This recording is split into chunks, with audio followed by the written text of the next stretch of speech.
Hello, this is my presentation of wealth versus green space in Los Angeles. Taking a closer look at the relationship between green spaces in LA and the neighboring communities' wealth or lack thereof. LA is one of the greenest cities in the United States.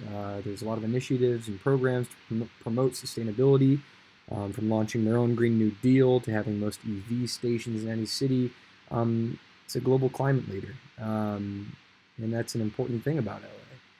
There are concerns over things such as pollution, excess car usage, obviously wildfire vulnerability because of the green space in LA. But another one that people glance over is the unequal distribution of parks and green spaces in the city. So the background, unfortunately, this is something that has happened in many cities because of racial discrimination, injustice, improper planning, and overpopulation. The city has over 420 parks, and even the LA Department of Recreation and Parks states that they are not equitably distributed, and many communities do not have parks within reasonable distance. This is my analysis of Los Angeles and the neighborhoods and census tracts, which are shown in red and blue being the wealthier and red being the more impoverished, and then the green spaces with black borders being the park boundaries and green space boundaries. And as you can see, the majority of these parks are concentrated in wealthy areas. And then you look at somewhere like South LA and Inglewood, not many parks, very scattered out, and it's not as wealthy of an area. These are my spatial questions. How does proximity to green spaces vary across communities of different income levels in LA? Is there a spatial correlation between income levels and green space in LA? These are my data sources I used. I had a median income data layer, countywide parks and open space data layer, and an LA City of LA neighborhood boundary map. Spatial analysis. So first I clipped a couple layers and made them fit into the LA City neighborhood layer. After this, I used spatial overlay analysis and joined all of them together to produce the map seen below it I just showed. And it showcases these high and low income neighborhoods along with the parks.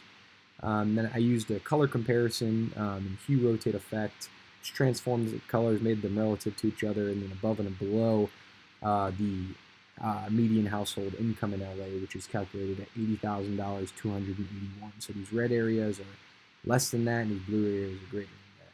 This is my workflow chart. And my interpretations. So this specifically is a version of a map just having all neighborhoods and census tracts less than the median income. And as you can see, they're all concentrated in a pretty specific part of LA, majority of them away from those parks. Yeah, and then this is a version of the map with the wealthy neighborhoods only showing, or the above median income neighborhoods only showing.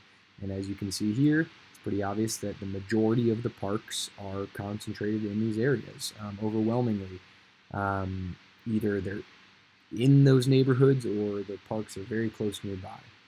And then doing a near analysis, these neighborhoods that are highlighted in purple here are the ones that, obviously, if you look back, the ones here that have the extreme wealth.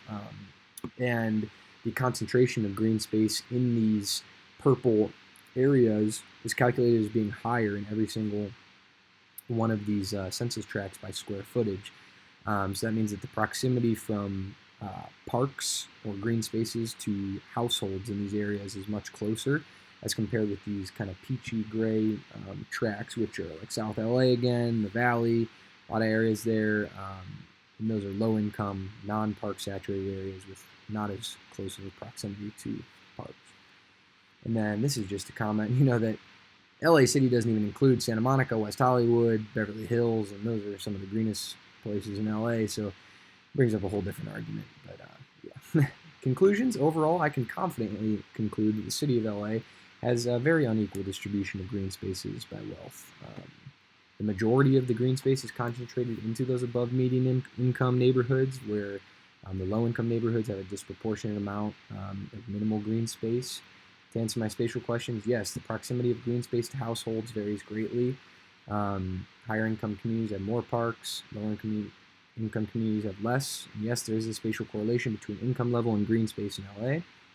If you're richer, you have more access to green space, and if you're poor, you don't, sadly. Other takeaways, I need to improve my analysis skills for sure and keep learning. I want to be able to do this near analysis in a different way as well, because I was struggling with that a little bit.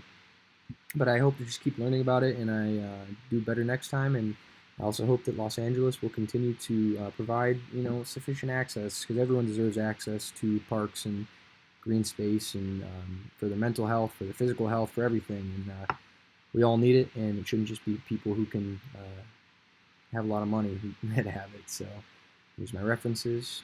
Here's that beautiful city.